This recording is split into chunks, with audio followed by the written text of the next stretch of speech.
When I first moved into the lakeside property, the view alone felt like a reward after years of searching for the perfect place. The small house sat on a slope that overlooked still waters, where the sunrise cast shimmering reflections and the evenings fell into a calm hush. The land had been neglected by its previous owner, but it carried something no other property in the area had: private water rights to the lake itself. I had inherited not just the home, but the lake it touched, something the HOA seemed to conveniently forget. No sooner had the moving truck pulled away than the disruption began. A convoy of SUVs rolled into my driveway, their polished tires crunching over the gravel like a declaration of authority. Out stepped the HOA president, flanked by board members who looked more like enforcers than neighbors. They didn't waste time with introductions or pleasantries. Their faces carried the tight expressions of people used to dictating rules rather than discussing them. They claimed the lake wasn't mine at all, that it belonged to the community, and that my arrival was nothing but a disruption to their order.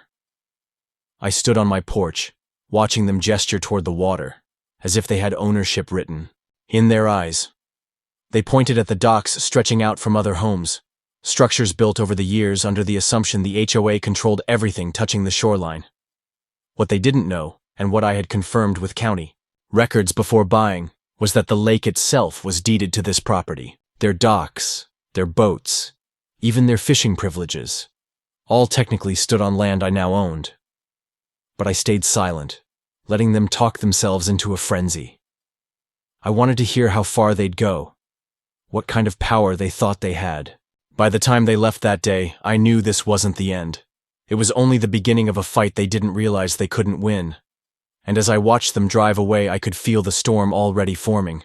The HOA wasted no time in escalating their campaign. Letters began showing up in my mailbox, each stamped with official-looking seals and threats of fines. They accused me of trespassing on their lake, demanded I pay fees for maintenance, and insisted I sign documents acknowledging the HOA's authority. Their tone was aggressive, dripping with arrogance, as if they expected compliance without question. Then came the harassment. Cars would park near my property at odd hours, their headlights aimed toward my house. I'd hear engines idling by the shore late at night, figures moving along the docks they thought were theirs.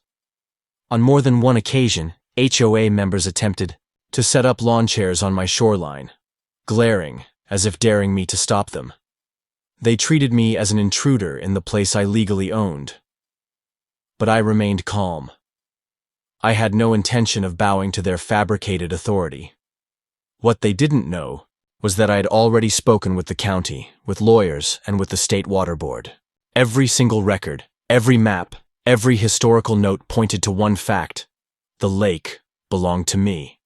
The HOA had no claim, no rights, and no leverage, yet they strutted around as if their word was law. I let their arrogance build, collecting every letter, documenting every visit, watching as they dug their own hole deeper with each attempt to intimidate me. Their desperation was almost amusing. They had spent years believing in a power they never had, and they were about to learn the cost of that delusion.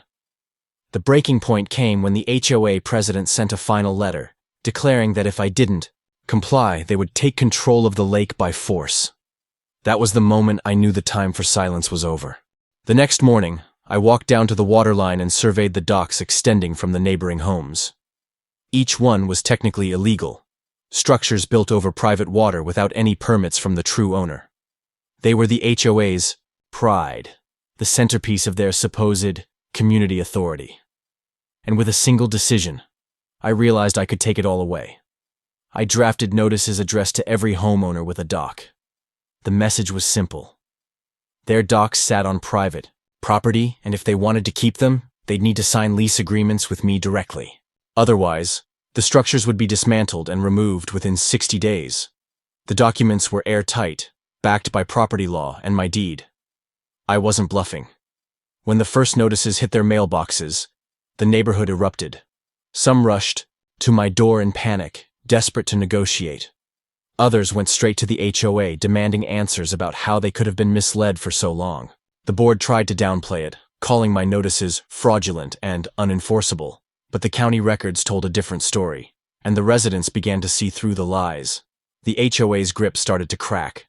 Neighbors who once glared at me now, whispered about betrayal, about years of fees paid to a board that had no authority over the very water they claimed. The docks, once symbols of prestige, now became symbols of vulnerability. The balance of power had shifted, and for the first time since I moved in, I was no longer the one on the defensive. The HOA fought back with every trick they could think of.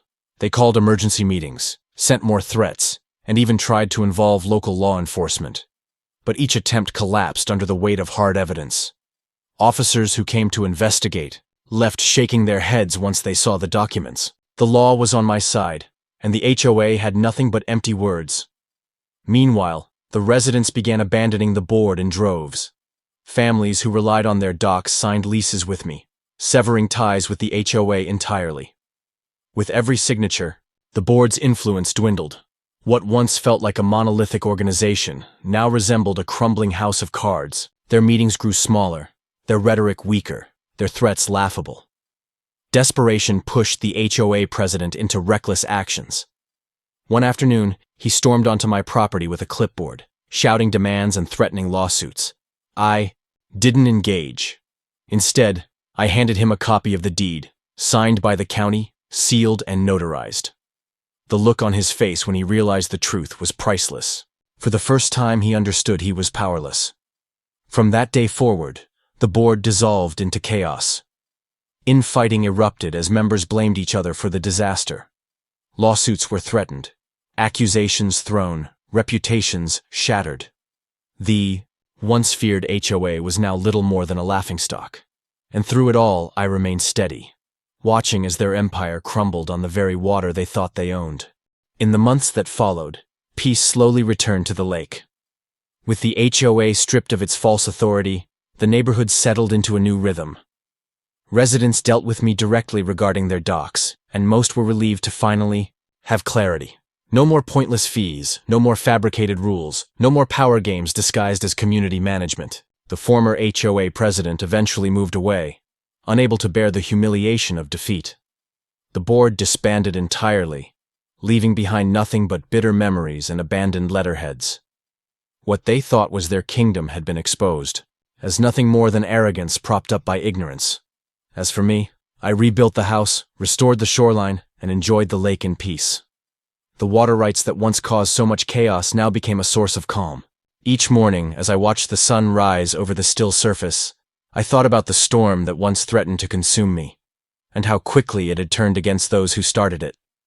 The HOA stormed in demanding my lake, but in the end, they lost everything, even the docks they had built their authority upon, and I was left with exactly what I had come for: my home, my peace, and my lake.